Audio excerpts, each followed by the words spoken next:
broken and poured out. A great king was riding in his chariot throughout in the forest. And as the carriage passed a humble farm cottage, the king happened to look and saw a beautiful maiden. She was absolutely one of the poorest commoners in his kingdom, and yet none of that mattered. The king was instantly smitten by her, and the moment he saw her, he knew that he could never love another woman, but he wanted to love her. The fact is that the king was a king, and this was a noble peasant, and there was a great, enormous gulf between the two. If he brought her to the royal palace and presented her with gifts of jewels and of purple robes, would she really consent to marry him? But would there be any consent of love? Or would she just do it just because she one day might become queen? He wanted to marry her, but only if she genuinely loved him. She would say, I love you, but did he really know if she would or not? And as the carriage took him back to the palace, he pondered these questions, and for several days he thought about it, and then one night he decided what he was going to do. So the next morning the king clothed himself in the rags of a peasant, and he set out on foot to the cottage of this young peasant girl. He knew that he could not raise her to his level without destroying her freedom. So he chose to descend to the level of this peasant. But the rags he wore were not mere disguise. He went out as the king, not as king in peasant rags, but as a commoner. Because what he had done when he left the palace, he renounced his throne. When I think of that kind of love, I think of the love of Jesus Christ, what he did for you and for me. When he descended to our level, not as a sinner, but down to our level as a human being, can you imagine what he left behind in the celestial place called heaven? We could never rise up to his level, but he came down to our level. Why? Simply because he loved us. So I'd like for you to take your Bibles and turn with me to Mark chapter 14 and get a finger in that portion, and over in John chapter 12, get a finger in that portion, because we're going to look at being broken and poured out. And if you have your outline, we will fill in some blanks as we go along. The first one that we want to look at is the fact of a cowardly dilemma. And this is in Mark, verses 1 and 2 of chapter 14. Now the Passover and the Feast of Unleavened Bread was only 2 days away. And the chief priests and the teachers of the law were looking for some sly way to arrest Jesus and kill him. But not during the feast, they said, or the people may riot. Mark tells us of this religious establishment known as the Pharisees, that they were out to kill Jesus. They'd been looking to do that for some time, and they knew their time was growing short, and so they must protect their power and get a hold of him and kill him. The reason was Jesus had exposed them as hypocrites. He called them whitewashed tombstones.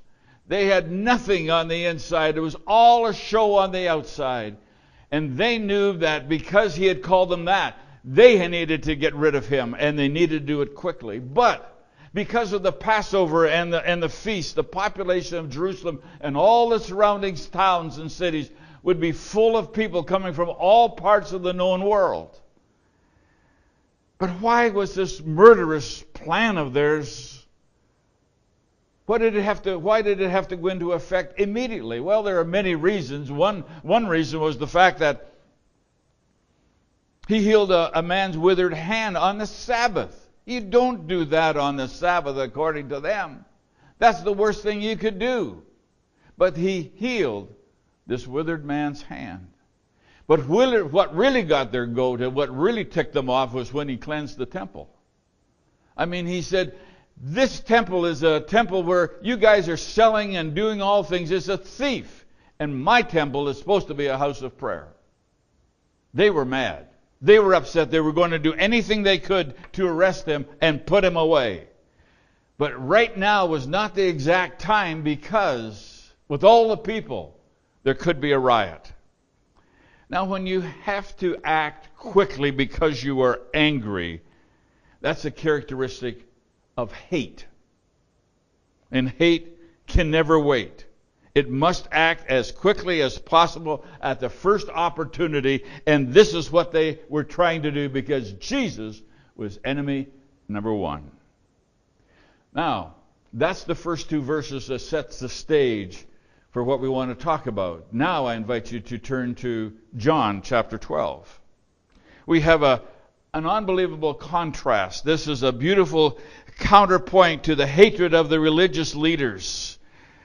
And they're plotting and scheming, and we're going to see the love story of Mary to her Lord. The celebration dinner. This is the setting. 6 days before the Passover, Jesus arrived at Bethany, where Lazarus lived, whom Jesus had raised from the dead. Here a dinner was given in Jesus' honor, and Martha served, while Lazarus was among those reclining at the table with him. I want you to try to imagine what it must have been like for Jesus to come back to Bethany for the first time since he had raised Lazarus from the dead. If there was a rumor going through the town, I think Jesus is coming, and all of a sudden they said, he's here. Can you imagine the excitement, because this was the first time he was back in Bethany after he had raised Lazarus from the dead, the very first time. I can imagine when the news got to Mary and Martha and Lazarus, if they had a fence, a gate, I'm sure they were at the gate to welcome him and hugged him and just to say, my goodness, how you have changed our lives. This was an exciting thing. Now, what John doesn't tell you, but what Mark tells us, that there was a dinner in his honor that night. And as we think about that dinner, it was put on in the home of a leper, an ex-leper by the name of Simon. Now, being an ex-leper, if he had been the leper, there wouldn't have been a dinner. It's believed that Jesus had healed him. And now he wants to host a dinner for Jesus. They all knew that there was a warrant out for Jesus' arrest, and this was taking quite a chance to have a dinner. There wasn't many there. It was just Mary and Martha and Lazarus and Simon, Jesus and his 12 disciples. But it's interesting to note how each participant was doing their thing. Martha was serving. You remember before, Martha got all upset with Jesus and Mary because Mary wasn't in there helping her cook. You don't see that now. Martha is serving. What's Lazarus doing? He's just fellowshipping with Jesus. I'm sure he's telling him what had happened when he got to heaven. And maybe ask the question, why did you bring me back? But if that had happened that very day that Lazarus was raised from the dead, can you imagine all those trucks outside with their antennas way up and people with their microphones shoving it in his face? And it would have been a mob. He would have been on every TV station that you can think of. People hovering all over him. But that wasn't happening. But I want you to see what was really happening. Picture a table, a low table, long, that would seat or would handle all these people. You know, when we sit down at a table, the table is usually so high, and we pull up our chairs and we sit around and we eat. No, they didn't do that. You see, they would lay down in a way that their feet would be out this way, their arm or their elbow would be on the left, and they could use their right hand to eat. And that's how they ate. I often wonder what would happen if the person was left-handed. Just think about that for a second. The meal must have been delicious. Good friends and good food. But can you imagine the conversation around the table? Here's the ex-leper and Lazarus. Let's picture them sitting side by side. And he says, you know, I am so thankful for what the Lord did to me. Here I was a leper. My nose, I had lost it. My fingers were gone. I had scabs all over. I was an awful looking mess. And then he healed me, and my nose began to form again. My fingers began to, well, there they were. And the scabs fell off. I had eyebrows again. And Lazarus says, well, that's nothing. I'm sorry, he says. I didn't mean to belittle you, but I'm sorry. Let me tell you about what happened to me. I had been dead 4 earthly days, and then I died, and I get to paradise, and all of a sudden, can you imagine? I see all the biggies. There's Abraham and Moses and Elijah, and there was Ruth, and there was Esther, all these people, and I had a chance to talk with them. And then as I talked with Gideon, we were having a conversation, and I heard, Lazarus, come forth. You got to be kidding. Here I'm in paradise, and suddenly I hear this voice, Lazarus, come forth. And so I came forth. Now, I want you to understand how I looked when I came out of the tomb, or out of the grave. I was wrapped from my feet all the way to my head. You see a little bit. And here I come. Trying to walk out. It must have been quite the picture. And then Jesus said, now, unwrap him and let him go. You know what the thing that was so funny when they unwrapped me was the size of Peter's eyes. They were that big because he couldn't believe what he was seeing. Can you imagine what was happening around that table?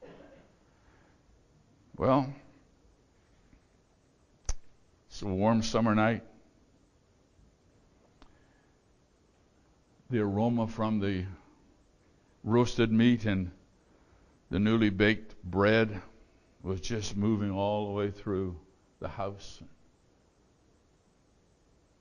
There was happy voices, easy laughter.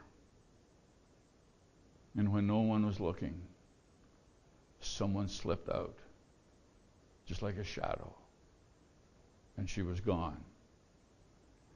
But then something as a surprise happened in verse 3. Mary, therefore, took a pound of expensive ointment made from pure nard and anointed the feet of Jesus and wiped his feet with her hair. I wonder if Mary heard about the story of the prostitute coming into that house of a Pharisee who was just there to find out who Jesus really was. Didn't wash his feet or anything. And this prostitute comes in and with her oil from where she made, because she was a lady of the night, poured it all over Jesus because Jesus had saved her from her sin. I wonder if this Mary of Bethany, was thinking, you know, I'd like to do something like that to show Jesus how much I loved him, or love him. So she slides away like a shadow, goes into her bedroom, and then she returns with an alabaster box of very expensive oil.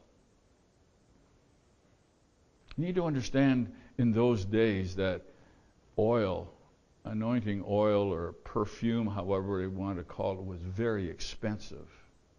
You see, in our lifetime, we invest in property and fine art and antiques and jewelry, and they increase in value, that we hope they do. But Mary, as was a custom in her day, collected perfumed ointment. You see, ointment like this never spoiled and actually increased in value over time. And without any hesitation or embarrassment, she takes this alabaster box, breaks the seal,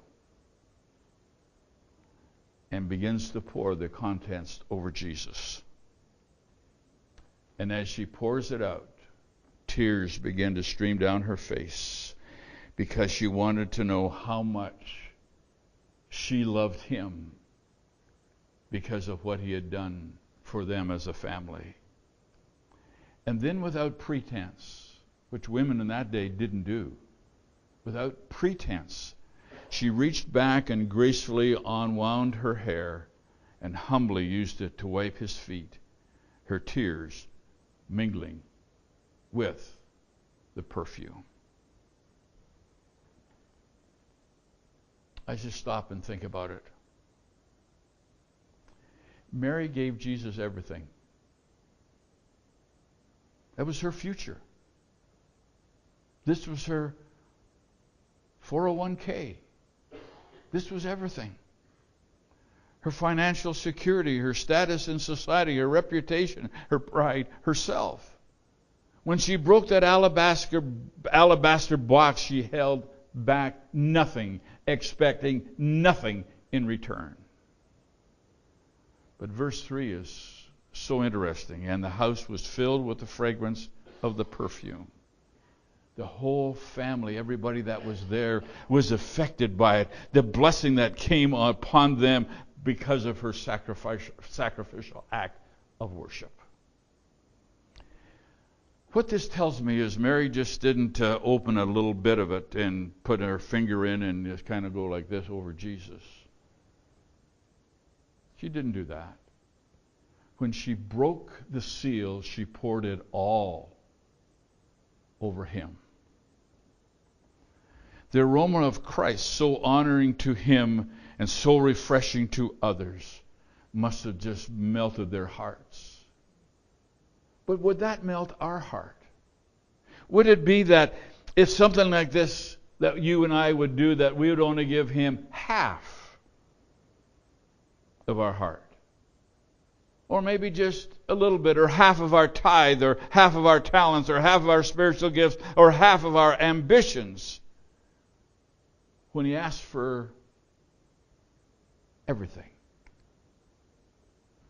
So I have to ask you, and I have to ask myself the same question. What is your alabaster box?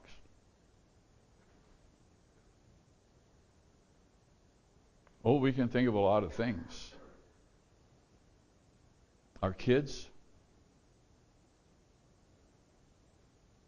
our grandkids. Those of you who have kids, and most of us here have grandkids, if one of them came up to you and to me and said, you know, Dad or Granddad, I'd like to become a missionary, or I'd like to go into full-time service for Jesus, what would you say? Oh, you don't want to do that. The first thing that comes to your mind, that they're going to Africa and they're going to be out in a hut and there's all kinds of snakes and bugs. Would you be willing, if that was your alabaster box, your kids or your grandkids, or even your spouse, would you be willing to give them to Jesus? Makes you stop and think, doesn't it? Oh, I'll give. Well, I would say to my kid or my grandkid, that's fine, but you can just stay home and you've got a career. You're going to be a nurse. You're going to be a doctor. You're going to be something, and you can support the church or missions that way. No, if they have been called by God, don't stand in their way. That may be your alabaster box. Your career may be it. That's all you're living for. What is your alabaster box? So the question is, would you be willing to break it and pour it out at his feet? To pour out your pride and be the first to say, I'm sorry. To pour out your future as you surrender your goals and dreams to him. When your home is filled with the fragrance of God's love, the love that cost his son, do you hold back, or are you willing to give without reservation? What is your home filled with? Is it an aroma, a scent of selfishness? Is it a calculated situation where you will give him this, but you won't give him that? Do you deliberately determine how much time or effort or money you will give to him without having to give up your time or so much money, but you just want to give him a little bit? I can imagine at the first crack of that alabaster box being broken, everybody was stunned. There was silence as they watched Mary just pour that alabaster box of perfume all over Jesus. All as they could hear would have been their soft sobs, and swishing her hair would be the only sounds in that stillness. But the stillness was broken by this beautiful, beautiful scene by a counterfeit disciple. And that counterfeit disciple said in verses 4 to 6, "Why hasn't this perfume been sold and given to the poor? It was worth a year's wages." There was one person at the table that wasn't excited about this. And all of a sudden, the text reveals his heart. It was like someone grinding a beautiful rose under his heel as Judas revealed his disdain for such love lavished on the Lord. Really, with his lips curled, he was sneering by saying, "You don't know, Mary, that Jesus isn't worth such a sacrifice. You're wasting your ointment, that precious, your retirement on him. Why?" And John just reveals his heart. He talks about, I want to take care of the poor. Come on, it was only an excuse. It was only a disguise as a treasure. He wasn't thinking about that. You see, if you study the life of Judas and you go from Matthew through to John, you'll find out that he wanted to buy a piece of land. And when he betrayed Jesus and said, "I'll do it for 30 pieces of silver," that was the last bit of money he needed to buy his land. He wasn't thinking about anything else but himself. So I often have a question when I come to this text and say, "Jesus, how come? How come you chose him as one of your disciples? And secondly, how come you allowed him to be the treasurer of the team?" My only answer is, Jesus knows. Verse 6, he said this not because he cared for the poor, but because he was a thief, and having charge of the money bag, he used to help himself to what was put into it. You see, to him it was just a waste. As he sat there with his calculator in hand, because a thief knows the price of everything and the value of nothing, he calculated if it was in our day, if it was in 2019, it would have been worth somewhere between $25,000 and $30,000. And in their economy, it could have been worth as much as $10,000. It was what he wanted was in the bag. But guess what? He wasn't thinking of the poor. But I have a question. I wonder why John and the other guys didn't see through his deceitfulness. I mean, they knew he was a treasure. They knew there was money missing. You see, we as Christians can be so naive at times that we don't see what's happening in churches. We don't understand what's being said in pulpits. And people are being deceived and without them even knowing it. And mainly because of their own greed for themselves. And then there are those who are on TV and radio and just taking in all those folks that are so gullible. So often we think it's easy to recognize evil, but not always. So many come disguised in their false devotion and good intentions. Their words and actions are subtle and smooth. Friend, be aware. But John goes on and says in verses 7 and 8, the commendation he delivers. Leave her alone. Just leave her alone. It was meant that she should save the perfume for the day of my burial. And you will always have the poor among you, but you will not always have me. What a commendation. Every drop of that precious perfume was worth it because she knew how much she loved Jesus. And when Jesus responded to her, it was not critical or hostile or judgmental. He was pleased. And then go back to Mark chapter 14, and Mark says Jesus said she has done what she could. With that commendation, it is interesting that Jesus said that, they'll talk about this the rest of the time. When they talk about my miracles and they talk about my death and resurrection, they'll always talk about Mary and what she sacrificed. And she anointed his body before his burial. I've often wondered why the disciples didn't catch on that he was going to die. They wanted him as their Messiah, overturn the Roman government. But the thing that's so interesting is that Mary caught it. Mary knew that Jesus was going to die.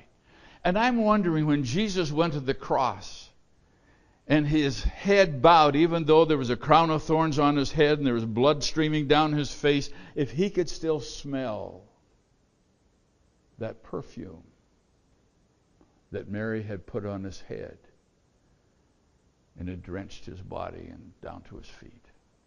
I wonder. Disciples didn't do anything like that.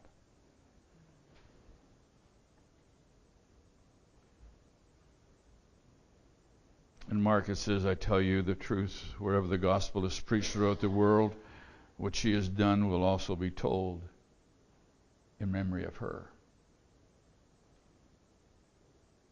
So here's a thought.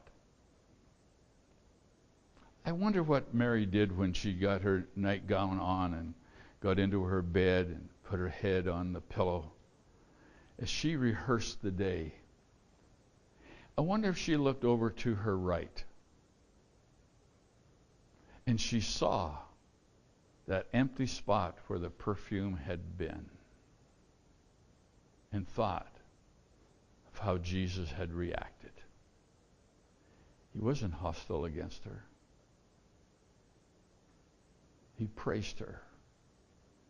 And she laid there, maybe looking out to where the dinner had been. Tears began to flow down her cheeks and onto her pillow because of what Jesus had said to her for her total sacrifice.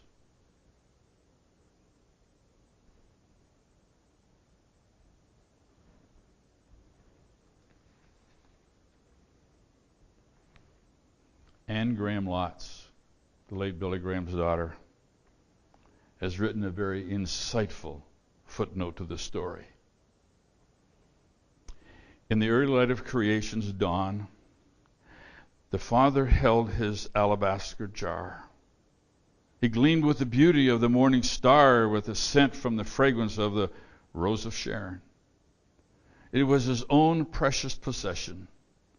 As his omniscient eyes looked down the years that stretched out before him into generations and centuries and ages and millennial, he knew. The Father slipped into the darkness of the world and that he had made and loved. The hands that held the jar with that such tender eternal love relaxed and opened as he placed the jar even so gently on the small manger bed of hay. And during the years that followed, the glory of the jar was shared and admired by those who had eyes to see. And then, with hands that were trembling, yet certain, the Father once again picked up his alabaster jar. On a hill so far away from his celestial home, a hill that was cold and barren and bleak, swarming with an angry mob that was unruly and obscene, the Father smashed his alabaster jar on a rugged wooden cross. And as the contents of flesh and blood were poured out, and the fragrance of his love permeated human history forever, our tears were on his face.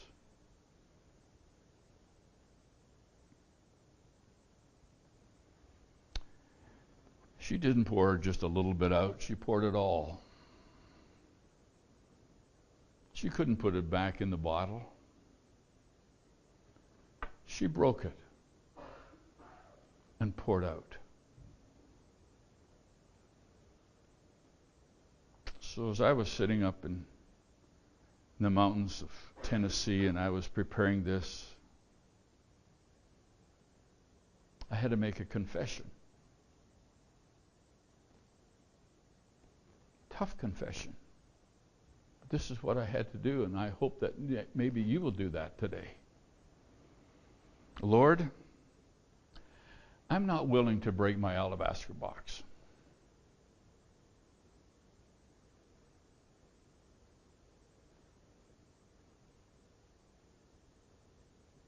Whatever your alabaster box is, maybe that's what you're seeing in your heart right now.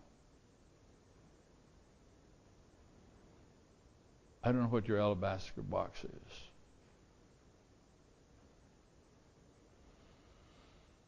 But then I had to say, God, forgive me.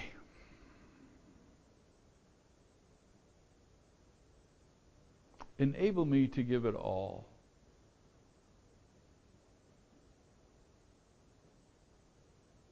Take my hands off it.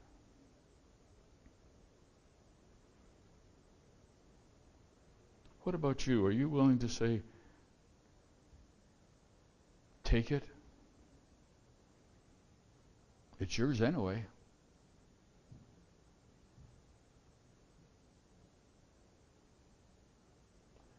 So what's your alabaster box?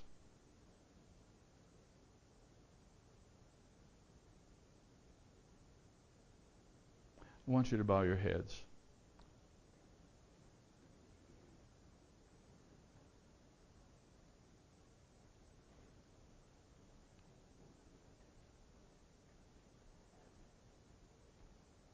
I'm just going to ask you if there's a confession that you may need to make to Him. You've heard the message. You're going to hear a song that relates to it. And then we're going to go into communion. Would you be willing to leave the place where you're sitting and come and stand with me here at the front and say, God, my alabaster box is,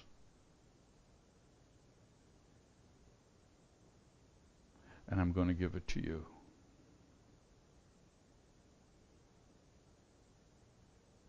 Figuratively, I just want to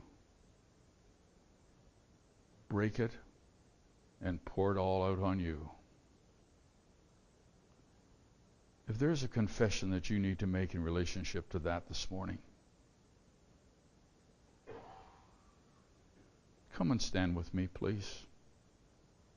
You've got a confession to make that I don't want to do this, but God, help me to do it.